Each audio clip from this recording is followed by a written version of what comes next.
It's a session 16 in which I am going to discuss about the difficulties of measurement of national income.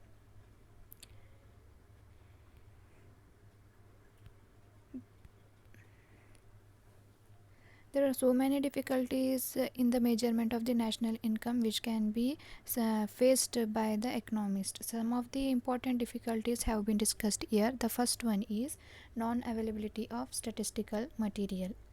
Some persons like electricians, plumbers, etc.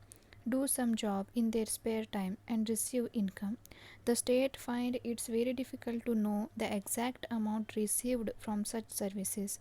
This income, which should have been added to the national income, is not recorded due to the lack of full information of statistical material. The next problem is the danger of double counting. While computing the national income, there is always the danger of double or multiple counting. If care is not taken in estimating the income, the cost of the commodity is likely to be continued twice or thrice, and national income will be overestimated.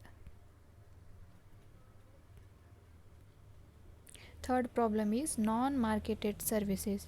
In estimating the national income, only those services are included for which the payment is made. The unpaid services or non-marketed services are excluded from the national income. Fourth one, difficulty in assessing the depreciation allowances. The deduction of depreciation allowances, accidental damages, repair and replacement charges from the national income is not an easy task. It requires high degree of judgment to assess the depreciation allowance and other charges. Next problem, housing. A person lives in a rented house. He pays $5,000 per month to the landlord. The income of the landlord is recorded in the national income. Let us suppose that the tenant purchases the same house from the landlord. Now the income of the owner occupants has increased by $5,000. Is it not justifiable to include this income in the national income? Should or should not this income be recorded in the national income is still a controversial question. Next one, transfer earnings. While measuring the national income, it should be seen that transfer payment should not become a part of national income. The payments made as relief allowance, pensions, etc. do not contribute towards current production, so they should be excluded from national income. Next one, self-consumed production. In developing countries, a significant part of the output is not exchanged for money in the market.